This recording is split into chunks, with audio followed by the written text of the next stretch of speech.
আসসালামু আলাইকুম ওয়া রাহমাতুল্লাহি ওয়া বারাকাতুহু। সুপ্রিয় শ্রোতা মণ্ডলী, আজকে আমরা আপনাদের সামনে অত্যন্ত গুরুত্বপূর্ণ একটি বিষয়ে মুখোশ উন্মোচন করার চেষ্টা করব। আপনারা জানেন, ইদানিং অনলাইনের মাধ্যমে দ্বীনি খিদমতের চেয়েও দিন বিরোধী তৎপরতা খুব বেশি হচ্ছে। অন্তত দুঃখজনকভাবে একটা জিনিস স্বীকার করতে হচ্ছে, সেটা হলো দ্বীনের নামও কিছু বদ্দীনি ছড়িয়ে পড়ছে। এছাড়া পক্ষে বিপক্ষে মত দেওয়ার একটা প্রবণতাও প্রচণ্ডভাবে দেখা যাচ্ছে। পক্ষে বিপক্ষে মত দেয়া এটা আদৌ খারাপ নয়, তবে বিপক্ষ পার্টিকে সম্পূর্ণভাবে নস্যাৎ করার জন্য, তাদেরকে শেষ করে দেওয়ার জন্য কোনরূপ আদাবুল ইখতিলাফের প্রতি লক্ষ্য না রেখে একচাটিয়াভাবে কোনো বক্তব্য দেয়া, সেটা অবশ্যই মন্দ, খারাপ এবং অবশ্যই সেটা ক্ষমার অযোগ্য অপরাধ। তো যাই হোক, আপনারা জানেন অনলাইনে আমরা কারো উপর দোষ চাপাচ্ছি না, বরং শুধুমাত্র আমাদের উপর যে সমস্ত মুহতারাম ভাইগণ বিভিন্ন অভিযোগ আরোপ করছেন, সে সমস্ত অভিযোগের জবাব আমরা দিয়ে যাচ্ছি। আজকেও আমরা আপনাদের সামনে একটি অভিযোগের জবাব দিব, কিন্তু প্রথমেই আপনাদেরকে সেই অভিযোগটা শোনাবো এবং পরে একটু একটু করে পুরোটার জবাব দেওয়ার চেষ্টা করব। প্রথমে আসুন আমাদের বিরুদ্ধে আনিত সেই অভিযোগটা আপনারা শুনে নিন।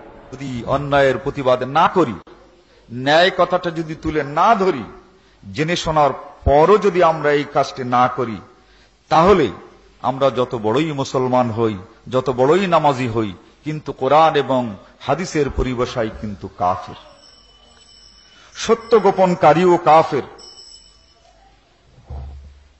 অনেকে বলে থাকেন, সূরা ফাতিহা কেন পড়েন না?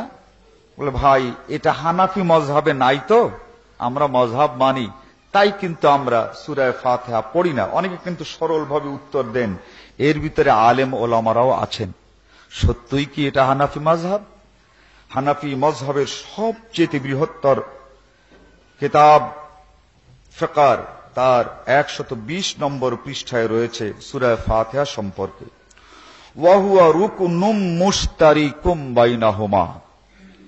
সূরা ফাতিহা পড়া ইমাম আর মুক্তাদি উভয়ের জন্য ফরজ। এটা যেমন তেমন কোনো কিতাবে নয়। হানাফি মযহাবের এই পৃথিবীর বুকে সবচেয়ে বৃহত্তর এবং নির্ভরযোগ্য কিতাব হেদায়া, এর 120 পৃষ্ঠায় কথাটি রয়েছে। এরপরে বলা হয়েছে ওয়া আন্নাল কিরাআত রুকনুম মিনাল আরকান। আবার বলা হচ্ছে যে হানাফিদের মাযহাব হলো এটা, যে সূরা ফাতিহা ইমামও পড়বে, মুক্তাদিও পড়বে, এই দুইয়ের মাঝে কেউ যদি না পড়ে তাহলে কিন্তু কিছুতেই নামাজ হবে না। ফালা ইয়াসকুতু বিসাবাবিল ইক্তেদা। কেউ যদি ভেবে থাকে যে আমি ইমামের ইক্তেদা করেছি, ইমামের পেছনে নামাজ পড়ছি, তা আমার সূরা ফাতিহা পড়তে হবে না, আমার ইক্তেদা করার কারণে, ইমামের পেছনে নামাজ শুরু করার কারণে ইমামের কিরাআতই আমার জন্য যথেষ্ট, বা ইমামের সূরা ফাতিহা পড়লেই আমার জন্য হয়ে যায়। এই কিতাবের 120 পৃষ্ঠায় উপরের এই কথাগুলোর ব্যাখ্যায় হানাফি ইমামরা বলেন, ফালা ইয়াসকুতু বিসাবাবিল ইক্তেদা। কোন মুক্তাদি ইমামের ইক্তেদা করলে সূরা ফাতিহা পড়তে হবে না, এটা নয়। ইক্তেদার কারণে সূরা ফাতিহা পড়া কিছুতেই বাতিল হতে পারে না। কওলুহু আলাইহিস সালাম, মান কানা লাহু ইমামুন ফাকিরাতুল ইমাম লাহু কিরাআতুন। বলছেন যে এক শ্রেণীর লোকেরা দলিল দেয় যে ব্যক্তি, রাসূল সাল্লাল্লাহু আলাইহি ওয়াসাল্লাম বলেছেন, যে ব্যক্তি ইমামের পেছনে নামাজ পড়ছে, ইমামের কিরাআত ওই মুক্তাদির জন্য যথেষ্ট। বলা হচ্ছে এই কথাটার ভুল অর্থ করা হচ্ছে। ইয়াদুল্লু আলা নিয়াবাতিল কিরাআত। সূরা ফাতিহার পরে অন্য যে কিরাআত ইমাম সাহেব পড়বেন, সেই কিরাআতটি পড়তে হবে না, এই হাদিস দ্বারা সেটাই প্রমাণিত হয়। মান কানা লাহু ইমামুন ফাকিরাতুল ইমামে লাহু কিরাতুন, এই কিরাতের কথা বলা হচ্ছে, এটা সূরা ফাতিহার কথা নয়। হাযা ইয়াদুল্লু আলা মানআল মুক্তাদি আনিল কিরাত, মুক্তাদিকে কিরাত পড়তে হবে না, এই হাদিসের কথা এটা নয়। কিরাতুন আই ইয়াকরাউ কিরাতুহু মিন কিরাতিহি, এই কিতাব সবচেয়ে বড় কিতাব। এখানে স্পষ্ট যে সূরা ফাতিহা পড়তে হবে। 22 নম্বর টিকায় এই কিতাবে লেখা রয়েছে, ওয়া হুয়া রুকনুম মুশতারিকুম বাইনাহুমা, জবাব আন কওলিহি আল কিরাতু রুকনুন তাকরিরুহু। আমাদের সম্পর্কে লোকেরা বলে থাকে যে আমরা হানাফিরা সূরা ফাতিহাকে ফরজ মনে করি না, এই কথাটা ঠিক নয়। রুকনুন তাকরিরুহু, সূরা ফাতিহা মুক্তাদিকে যে পড়তে হবে ফরজ, এটা আমরা স্বীকার করি। ইন্না সাল্লামনা আন্নাহু রুকনুন, এটা অবশ্যই ফরজ, এতে আমাদের কোনো সন্দেহ নাই। লাকিন হাজ্জুল মুক্তাদিল ইনসাত, তবে পড়ার ক্ষেত্রে আপনাদের সতর্ক হতে হবে যে ইমাম সাহেব যখন পড়বেন তখন আপনারা শুনবেন, আর ইমাম সাহেব যখন বিরতি দেবেন তখন আপনারা পড়বেন। হানাফি মযহাবের সর্বোচ্চ কিতাব, যে কিতাবের নাম হেদায়া, এই কিতাবে এই কথাগুলো রয়েছে আরবিতে। কিন্তু যদি জিজ্ঞাসা করা হয় যে আপনি সকলকে কেন বলে দেন না যে সূরা ফাতিহা প্রত্যেকটি মুক্তাদি পড়ুক, তখন তিনি বলেন ওটা। সম্মানিত হাজিরিন, এতক্ষণ পর্যন্ত আমরা যে ভিডিওটা শুনলাম, এই ভিডিওটা যেই কোনো সরল মনা মুসলমান যদি সে শুনে, তাহলে সে মনে করবে যে এই দেশে আমাদের মতোই পাঞ্জাবি টুপি পরে যারা ফিকহে হানাফির অনুসরণ করে নামাজ পড়ি, রোজা রাখি, আমরা মনে হয় সবাই কাফের। কেননা এই মোহতারাম শেখ যিনি বক্তব্য থেকে বোঝা যায় যারা সত্য গোপন করে তারা কাফের। যেহেতু আমরা হানাফি, আমি ব্যক্তিগতভাবে গর্ব করি এবং নিজেকে ধন্য মনে করি যে আমি একজন হানাফি আলেম, তো তিনার বক্তব্য যে আমরাও কাফের, এমন মনে হবে যে উনি যে এবারও যেভাবে পড়লেন, যেভাবে অর্থ দিলেন।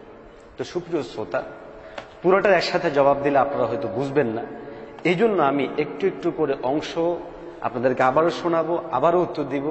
আশা করি আপনারা কষ্ট না নিয়ে সেই পর্যন্ত আমাদের সাথে থাকবেন, এটা আমরা আশাবাদী। সেই ভিডিওগুলো শোনানোর আগে তিনি যে গ্রন্থের হাওয়ালা দিয়ে বললেন, সেই গ্রন্থটা হচ্ছে এই আল হিদায়া গ্রন্থ। এই আল হিদায়া গ্রন্থ, এইটাকে আউয়ালাইন বলা হয়, অর্থাৎ প্রথম খণ্ড এবং দ্বিতীয় খণ্ড একসাথে। এটার এই যে 20 নম্বর পৃষ্ঠা থেকে মোহতারাম শেখ উনার এই সমস্ত বক্তব্যগুলো দিয়েছে। এই কিতাবের একটু পরিচিতি আপনাদের সামনে তুলে ধরবো সামনের কথাগুলো বোঝার জন্য। আপনারা এই যে লেখাগুলো দেখতে পাচ্ছেন, এর মধ্যে যেই লেখাগুলোর উপরে এই একটা কালো দাগ দেখা যায়, এই কালো দাগ, এগুলো হচ্ছে হানাফি মাযহাবের আরেকটা কিতাব আছে যেটার নাম হচ্ছে কুদুরি। ওই কুদুরির ইবারত, কুদুরির ইবারতের ব্যাখ্যা এটাতে করা হয়েছে। করতে গিয়ে দাগ ছাড়া যে লাইনগুলো আপনারা দেখতে পাচ্ছেন, এই লাইনগুলো হচ্ছে ওই হেদায়ার ইবারত। এই পাশে যেগুলাকে দেখতে পাচ্ছেন, এগুলাকে আরবিতে বলা হয় হাসিয়া, যেটাকে আমরা টিকা বলি, এটাকে বলা হয় হাসিয়া। এই গ্রন্থাকারের নিয়ম হচ্ছে যে তিনি মাযাহেব, একটা মাসআলায় যে কয়েকজনের মতামত থাকে, সবার মতামত নিয়ে আসেন এবং প্রত্যেকের দলিল প্রমাণও এখানে তিনি নিয়ে আসেন। এই যে মাসআলাটা সূরা ফাতিহা, আপনারা জানেন ইমাম শাফি রাহিমাহুল্লাহ উনি মতামত পোষণ করেন যে সূরা ফাতিহা পড়তে হবে, সূরা ফাতিহা পড়া ওয়াজিব মুক্তাদির জন্য, আর আমরা বলি সূরা ফাতিহা পড়াটা ওয়াজিব না।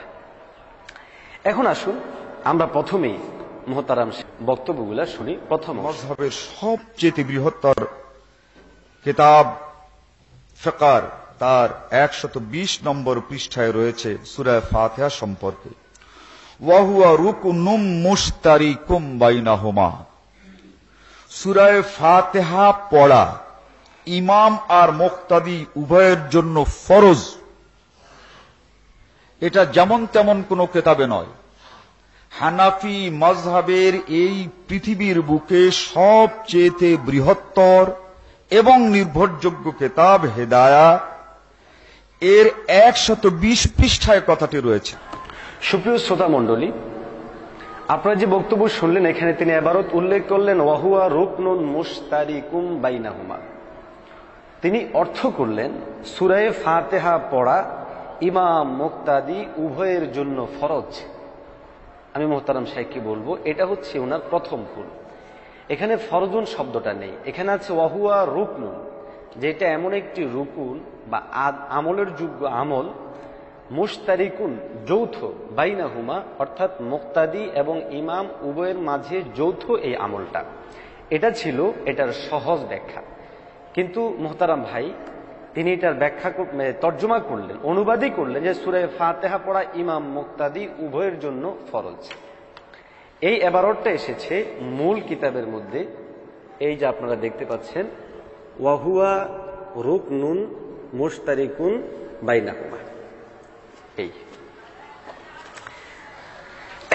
এখন আসুন তাহলে, এখানে যদিও আমাদের পক্ষ থেকে যৌথ বলা হয়েছে, কিন্তু পরে এটার ব্যাখ্যা দিয়ে দেওয়া হয়েছে লাকিন হাজুল মুক্তাদি আল ইনসাত, যে এখানের মধ্যে মুক্তাদির অংশ হচ্ছে সে চুপ থাকবে, ওয়াল ইস্তেমা এবং কান লাগায় শুনবে। কেননা রাসূলুল্লাহ সাল্লাল্লাহু আলাইহি ওয়াসাল্লাম বলেছেন ওয়াইদা ক্বারাআ ফাআনসিতু, যে যখন ইমাম পড়বে তখন তোমরা চুপ থাকবে। কিন্তু মুহতারাম এখানের মধ্যে ব্যাখ্যা করলেন পুরা উল্টা, তিনি বললেন যে ইমাম মুক্তাদি উভয়ের জন্য এটা ফরজ। সুতরাং এই ব্যাখ্যাটা ঠিক না। ওনার দ্বিতীয় অংশটা আমরা আবার শুনি।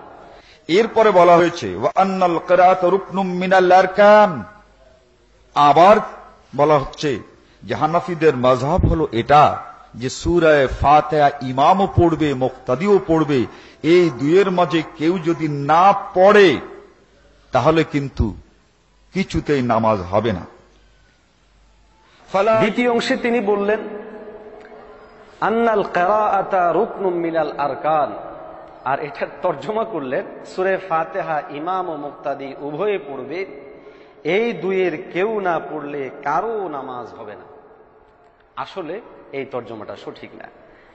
এখানে তর্জমা হচ্ছে ওয়া আন্নাল কিরাআতা রুকনুম মিনাল আরকান, যে কিরাআত এটাও নামাজের রুকুন সমূহের মধ্যে একটা রুকুন। এখন নামাজের রুকুন সমূহের মধ্যে একটা রুকুন, এতটুকু থেকে কিভাবে বোঝা গেল যে ইমাম মুক্তাদি উভয়ই পড়বে, দুইয়ের মধ্যে কেউ না পড়লে কারো নামাজ হবে না? এটা তো এই কথাটা ওনার সঠিক না। দ্বিতীয়ত আপনারা খুব লক্ষ্য করুন, আপনারা যারা শুনছেন তাদের কাছে অবশ্যই মনে হয়েছে যে এটা হেদায়ের মধ্যে আছে কিনা। আসলে একটু লক্ষ্য করুন, এই যে ইবারত এখানে দেয়া হচ্ছে খেলাফাল লিশাফিঈ ফিল ফাতিহা। ইমাম শাফি রাহিমাহুল্লাহ উনি ফাতিহার ক্ষেত্রে মত পার্থক্য করেন। তিনি দলিল হিসেবে দিচ্ছেন লাহু আন্নাল কিরাআতা রুকনুম মিনাল আরকান ফায়াশতারিকান ফিহি, যে যেহেতু সূরা ফাতিহা পড়া এটা একটা রুকুন, এই জন্য তারা উভয় সেটার মধ্যে শরীক হবে। কিন্তু মুহতারাম আলেমে দ্বীন উনি যেটা করলেন সেটা কি করলেন, মনে হলো যেন এটা আমাদের হানাফিদেরই একটা মত। তো দেখা যায় ইমাম শাফির বক্তব্য বা দলিলকে মুহতারাম এসে ফিটিং করে দিলেন একেবারে আমাদের দলিল হিসেবে। তাহলে এটা অত্যন্ত বড় খেয়ানত হয়েছে। এজন্য উনি এটাকে এখানে প্রয়োগ করা এবং এইভাবে হানাফিরা বলেছে এই কথাটা বলাটা ওনার ভুল হয়েছে। আপনারা যারা এই বক্তব্য শুনে বিভ্রান্ত হচ্ছেন, আশা করি আমাদের বক্তব্য শোনার পরে সঠিকটা অবলম্বন করবেন। ওনার তৃতীয় নাম্বার বক্তব্যটা আমরা শুনি। ফালা ইয়াসকুতু বিসাবাবিল ইক্তেদা, কেউ যদি ভেবে থাকে যে আমি ইমামের ইক্তেদা করেছি, ইমামের পেছনে নামাজ পড়ছি, তা আমার সূরা ফাতিহা পড়তে হবে না, আমার ইক্তেদা করার কারণে, ইমামের পেছনে নামাজ শুরু করার কারণে ইমামের কিরাআতই আমার জন্য যথেষ্ট, বা ইমামের সূরা ফাতিহা পড়লেই আমার জন্য হয়ে যায়। এই কিতাবের 120 পৃষ্ঠায় উপরের এই কথাগুলোর ব্যাখ্যায় হানাফি ইমামরা বলেন ফালা ইয়াসকুতু বিসাবাবিল ইক্তেদা, কোন মুক্তাদি ইমামের ইক্তেদা করলে সূরা ফাতিহা পড়তে হবে না এটা নয়। ইক্তেদার কারণে সূরা ফাতিহা পড়া কিছুতেই বাতিল হতে পারে না। তৃতীয় বক্তব্যে তিনি বললেন ফালা ইয়াসকুতু বিসাবাবিল ইক্তেদা, তর্জমা করলেন যে যেহেতু এটা উভয়ের জন্য আবশ্যক, এই জন্য শুধুমাত্র ইক্তেদা করার কারণে এটা সাকেত হয়ে যাবে না, রহিত হয়ে যাবে না। দেখুন ওনার বক্তব্য থেকে বোঝা যাচ্ছে যেন এটাও আমাদের হানাফি আলেম ভাই মতামত দিয়েছে। আসলে এটা হানাফি আলেমদের মতামত নয়। আমি আপনাদেরকে একটু আগেই পরিচয় করিয়েছিলাম যে এটা হচ্ছে হাসিয়া বা এটাকে বলা হয় টিকা। এই টিকার 19 নাম্বার টিকা আপনারা লক্ষ্য করুন। এই যে এটা হচ্ছে 19 নাম্বার টিকা। আর একটু লক্ষ্য করুন, এই টিকাটা আসছে হচ্ছে এই যে ইমাম শাফি রহমতুল্লাহ আলাইহ একটু আগে যে বক্তব্য আমরা আপনাদেরকে শুনিয়েছি সেই বক্তব্যের উপর থেকে, অর্থাৎ তিনি বলছেন রুকনুম মিনাল আরকান। তো যেহেতু ইমাম শাফির এটা বক্তব্য এবং তিনি সূরা ফাতিহা পড়ার জন্য বলেছিলেন, ইমাম শাফি রহমতুল্লাহ আলাইহির ওই কথাটাই হাসিয়ার মধ্যে এনে টিকার মধ্যে এনে বুঝিয়ে দেওয়া হয়েছে যে ফালা ইয়াসকুতু বিসাওয়াবিল ইক্তেদা, ইক্তেদার কারণে সেটা রহিত হবে না। কিন্তু মুহতারাম শেখ কি করলেন, এটাও হানাফিদের কিতাবে আছে, হানাফিরাই এটাও বলে, এটা হানাফিদের মত, এরকম বলে চালিয়ে দেওয়ার চেষ্টা করলেন, যেটা অবশ্যই ইলমের সাথে একটা চরম পর্যায়ের খেয়ানত হয়েছে। আল্লাহ এই ধরনের খেয়ানত থেকে আমাদেরকে হেফাজত করুক। আপনারা মুহতারামের পরবর্তী বক্তব্যটা শুনুন। قوله عليه السلام من كان له إمام فقراءة الإمام له قراءة, বলছেন যে এক শ্রেণীর লোকেরা দলিল দেয় যে যে ব্যক্তি রাসূল সাল্লাল্লাহু আলাইহি ওয়াসাল্লাম বলেছেন যে ব্যক্তি ইমামের পেছনে নামাজ পড়ছে ইমামের কিরাআত ওই মুক্তাদির জন্য যথেষ্ট। বলা হচ্ছে এই কথাটার ভুল অর্থ করা হচ্ছে, ইয়াদুল্লু আলা নিয়াবাতিল কিরাআত। এখানের মধ্যে তিনি একটা হাদিস উল্লেখ করলেন, সেটা হচ্ছে কাউলুহু আলাইহি সালাতু ওয়াস সালাম মান কানা লাহু ইমামুন ফাকিরাতুল ইমামি লাহু কিরাআতুন।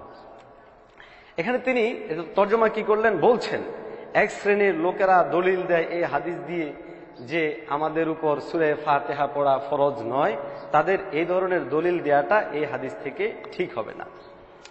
দেখুন এখানের মধ্যে তিনি যে এই হচ্ছে হাদিস মান কানা লাহু ইমামুন ফাকিরাতুল ইমামি লাহু কিরাআতুন, এই যে হাদিসটা আপনারা লক্ষ্য করুন, এখানে একটা শব্দ লেখা আছে ওয়া লানা।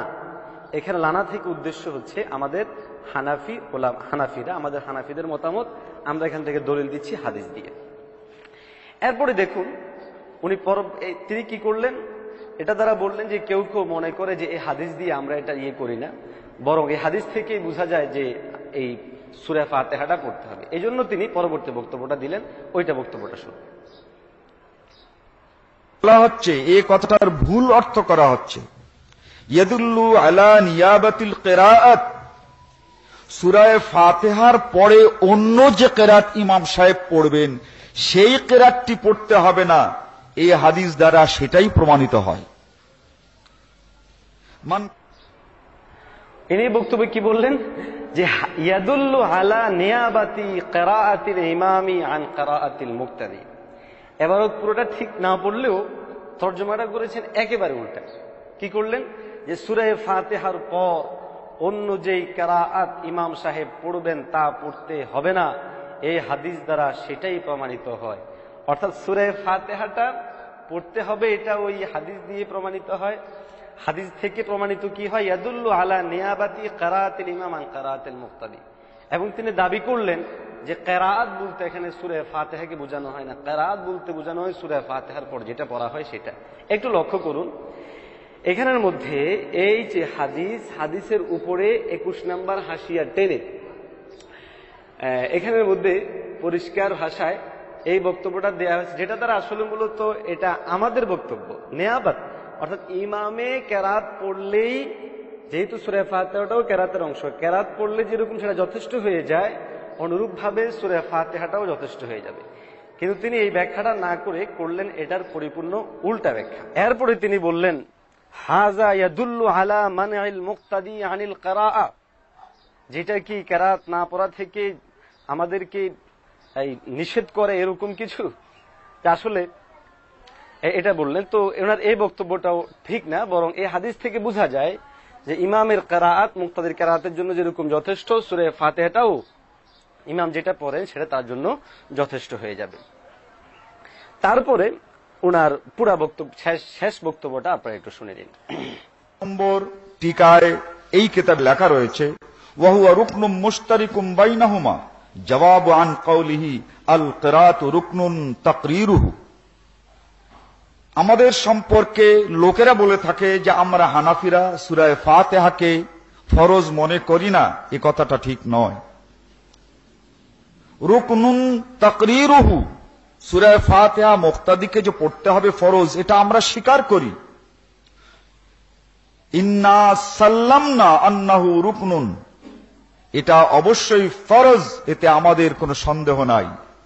লাকিন হাজ্জুল মুক্তাদিল ইনসাত, তবে পড়ার ক্ষেত্রে আপনাদের সতর্ক হতে হবে যে ইমাম সাহেব যখন পড়বেন তখন আপনারা শুনবেন, আর ইমাম সাহেব যখন বিরতি দেবেন তখন আপনারা পড়বেন।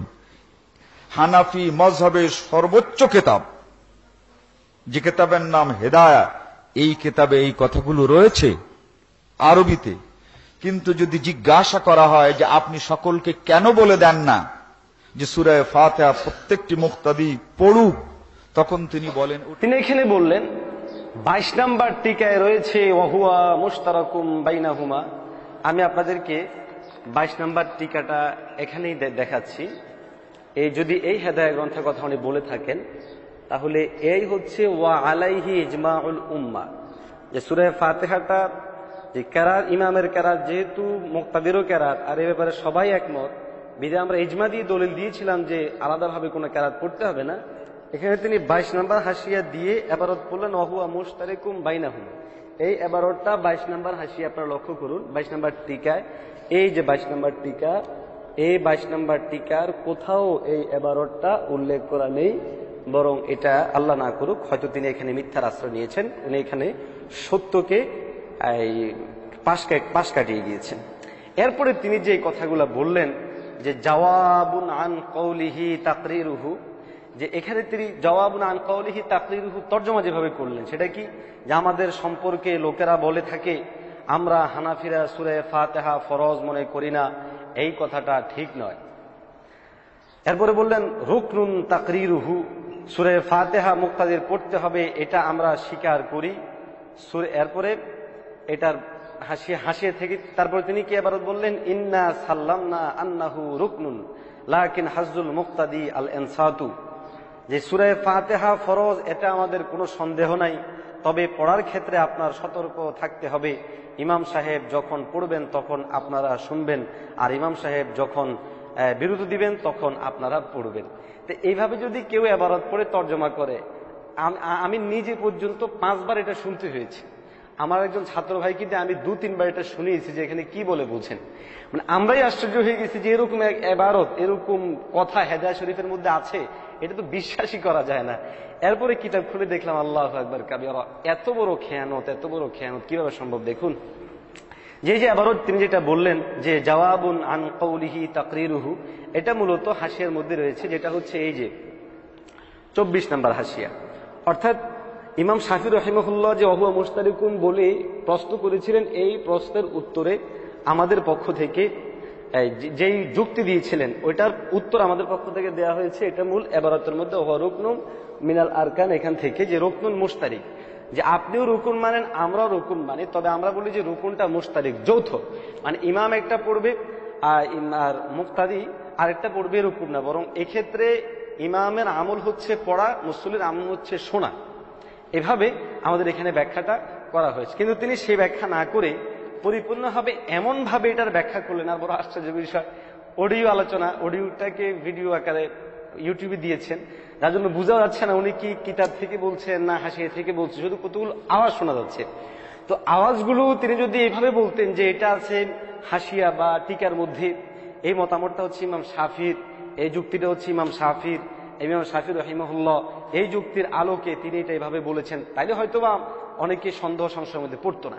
তো তা না করে যখন মোহতারাম মুফতি সাহেব একেবারে ডাইরেক্টলি এমন ভাবে পড়ছেন মনে হয় হেদায়েত এইভাবেই আছে, এবং আমরা যারা হানাফি আলেম ওলামারা আছি আমরা আমাদের পুরা জাতিকে পরিপূর্ণ অন্ধকারের মধ্যে রেখেছি। প্রিয় শেখ, আপনার যখন এই ইবারতটা এইভাবে আপনার বুঝে আসলো, আপনার বাড়ি যেখানেই হোক সেখানে তো কোনো আলেম ছিলেন, সেখানে কোনো আলেমের কাছে গেলেই তো হতো যে আপনাদের হানাফি কিতাবে এটা আছে, আপনারা সেটা আমল করেন না কেন। আমি তো আশা করি তখন হানাফি কোনো আলেম দিক নির্দেশনা দিলেই আপনার চক্ষু খুলে যেত না, আমি তো ভুলের মধ্যে আছি। আমি ইমাম শাফির কথা, হানাফির কথা, টিকার কথা, আরেকজনের কথা সব একসাথে মিলিয়ে একটা বক্তব্য উত্থাপন করলাম। আর এভাবে বক্তব্য উত্থাপন করা কি আদৌ ঠিক? সুপ্রিয় শ্রোতা, এ ধরনের বক্তব্য দিয়ে এবং শুনে আপনারা আজকে চরম পর্যায়ে বিভ্রান্ত। সুতরাং আপনারা এ ধরনের বিভ্রান্তি থেকে দূরে থাকবেন। আমরা যে সূরা ফাতিহা পড়তে বলি না, এটার পিছনে কোরআন থেকে দলিল আছে। আল্লাহ তাবারক ওয়া তাআলা বলেছেন যে যখন কোরআনে কারীম তেলাওয়াত করা হয় তখন তোমরা চুপ করো। হাদিসের মধ্যে এসেছে আল্লাহর হাবিব বলেছেন ইমাম কেরাত পড়লে তখন তোমরা চুপ থাকবে। এছাড়াও আরো হাদিসের মধ্যেও রয়েছে এবং একটা স্বাভাবিক লজিক, একটা যুক্তিও আছে এটার পিছনে। সেটা হচ্ছে আমরা জানি সূরা ফাতিহার 14টি নাম রয়েছে, এর মধ্যে একটা নাম হচ্ছে মাসআলা, যে আমরা আল্লাহর কাছে চাই। তো আমরা জানি এই স্বাভাবিকভাবে যখন কারো কাছে আমরা চাই, কারো নেতৃত্বে চাই, তখন কিন্তু তার সাথে যারা যায় সকলে চিল্লাফাল্লা করে তার কাছে চায় না, বরং একজনে চায়, বাকিরা তাকে সাপোর্ট দেয় এবং চুপ থাকে। কোন এক জায়গায় এরকম ভাবে যারা বিতর্ক করত তাদের সাথে এরকম বিতর্ক অনুষ্ঠান হয়েছিল সূরা ফাতিহা পড়তে হবে না হবে না। তো পরবর্তী সময় দেখা গেল যে বিপক্ষ পক্ষ যারা শুধু সূরা ফাতিহা পড়া লাগবে বলছেন তারাও আছেন, যারা পড়া লাগবে না বলছেন তারাও আছেন। তো যারা পড়া লাগবে বলছেন তারা অনেক দলিল দিয়ে দিলেন, আর যিনি বলছেন যে পড়া লাগবে না উনি কোনো দলিল না দিয়েই ওনার সাথে যারা গেছিল সবাইকে বললেন তোমরা সবাই কথা বলা শুরু করো। তো সবাই যখন কথা বলা শুরু করলেন তখন বিপক্ষ পার্টি হাসা শুরু করলো এবং ভাবলো যে কি শুরু করলো। তো পরে যারা সূরা ফাতিহা পড়া লাগবে না এই পক্ষের লোকরা বললেন যে কি সমস্যা হয়েছে, বলুক। সবাই বলছে সমস্যা কি, কয়ে না বলবেন তো আপনাদের পক্ষ থেকে একজন, সবাই আপনারা বললে কিভাবে হবে। তখন ওনার পক্ষ থেকে বলা হলো যে আমাদের এই একটা ছোট্ট অনুষ্ঠান, এখানের মধ্যে আপনারা আছেন, যদি কোনো আমরা সবাই বললে আপনারা এখানের মধ্যে সহ্য করতে না পারেন এবং সেটা অসহনীয় মনে হয় এবং অসামঞ্জস্যশীল মনে হয়, তাহলে মহান রব্বে কারীমের দরবারের মধ্যে কিভাবে এটা সম্ভব যে সবাই একসাথে এখানের মধ্যে বলতে আরম্ভ করে দিবে। এটাও এক ধরনের অযৌক্তিক। তো ওই পক্ষ বুঝে গেল যে আসলে তো সত্যি। আর আপনারা লক্ষ্য করবেন সূরা ফাতিহার মধ্যে না'বুদু, নাস্তাঈন এরকম জমা সিগান নিয়ে আসা হয়েছে, অর্থাৎ যেটা দ্বারা ইমাম সাহেব বললেও মুসল্লিদের পক্ষ থেকেও বলা হয়ে যায়। তো যাই হোক, আমরা ইত্যাদি এই সম্পর্কে আরো আলোচনা করবো বিস্তারিত, যেহেতু একটা ভিডিও জবাব দেওয়ার উদ্দেশ্য ছিল, এই জবাবটা আপনাদের সামনে দিলাম। আশা করি আপনারা এই ধরনের ভিডিও শুনে বিভ্রান্ত হবেন না, বরং সঠিক আমল যেভাবে করছিলেন সেভাবেই থাকবেন। আল্লাহ তাআলা আমাদেরকে সহিহ আমলের উপর থাকার তৌফিক দান করুক। আহলুস সুন্নাহ ওয়াল জামাত ইসলামিক দাওয়াত সেন্টারের পক্ষ থেকে সকলকে জানাই ধন্যবাদ। আমাদের প্রতিষ্ঠান জামিয়া ইসলামিয়া রওজাতুল উলুম বাউনিয়াবাদ মাদ্রাসার পক্ষ থেকেও সবাইকে মোবারকবাদ জানিয়ে আমার জন্য দোয়া কামনা করে, আর আমাদের ওই ভাইদের জন্য আশা করি আপনারা ওই ভাইদেরকে বলবো আপনারা অন্তরে কোনো ব্যথা নেবেন না। আমাদের এই বক্তব্যে যদি মনে করেন যে আমি কোনোটা অসংযত কথা বলেছি, তাহলে আমার সাথে বসবেন। প্রয়োজনে আমি যে কোনো মাঠে আপনাদের সাথে বসতে রাজি আছি। শুধু তাই না, আমাদের সমস্ত ওলামায়ে কেরামগণ আপনাদের সাথে যেই কোনো মাসআলা নিয়ে বসতে রাজি। আসুন আমরা বসি, মাসআলাগুলো হল করি, এ নিয়ে বিভিন্ন বিভ্রান্ত না ছড়াই। আল্লাহ তাবারক ওয়া তাআলা পুরা উম্মাহকে দিক নির্দেশনা করার মতো আমাদের তৌফিক দান করুক। ওয়া আখিরু দাওয়ানা আলহামদুলিল্লাহি রাব্বিল আলামিন।